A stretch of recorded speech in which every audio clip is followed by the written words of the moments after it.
Monroe's mother had always been much better at starting things than finishing them. When she died, she left behind over 300 canvases, not one of them finished, along with Monroe, who felt pretty unfinished himself. The orphanage allowed him to keep only one painting, and so he chose the unfinished swan that had always been his mother's favorite. But that night, he woke up to find the swan had disappeared. So he took his mother's silver paintbrush and followed the footprints into a little door he hadn't seen before.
The king was young, arrogant, and amazingly talented. He was convinced no color existed that was good enough for his garden, so he left it white. While he pondered how to create some new colors, his kingdom began attracting settlers, and soon he found himself with bigger problems.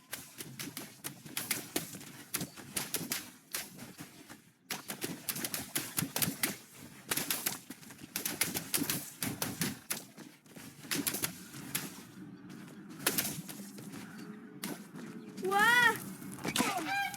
Hey!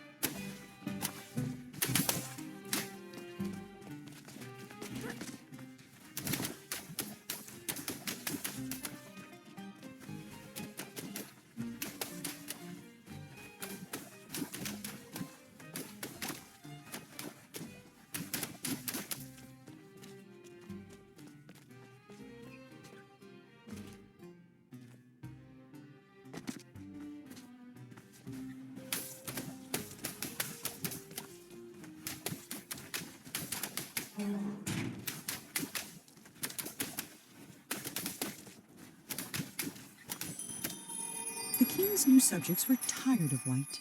They were tired of tripping, of banging their shins, of misplacing their homes.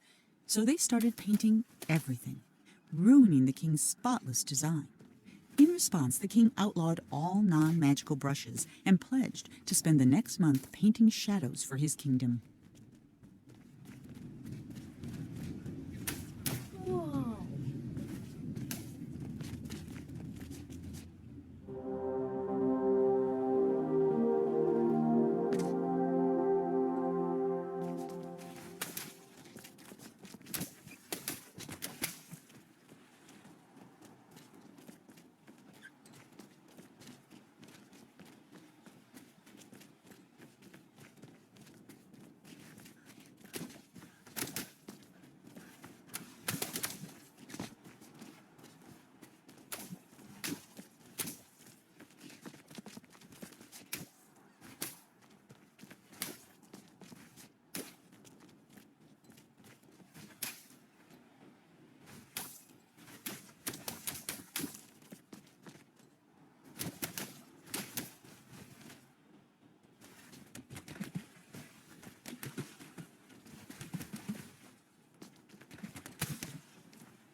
Whoa!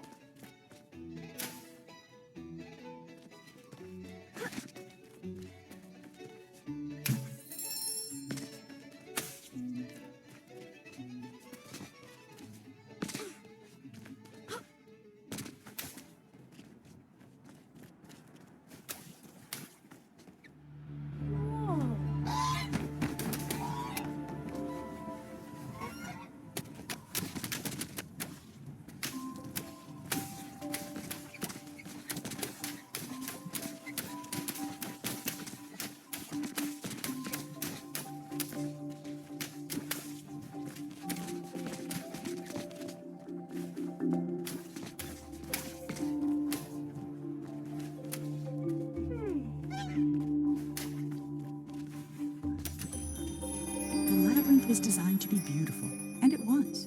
It was not designed to be practical, and it wasn't. Whole families got lost for weeks at a time, mail took months to arrive, and many worried a labyrinth of this size was bound to attract dragons. Eventually, the complaints grew so loud even the king couldn't ignore them.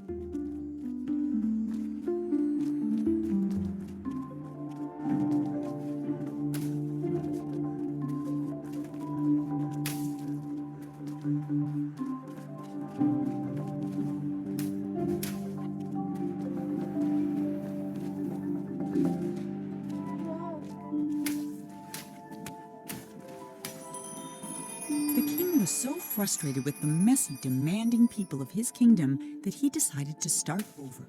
One morning he painted a boat and set off to find the perfect spot. He told himself he'd come back someday to finish what he had started, but of course, he never did.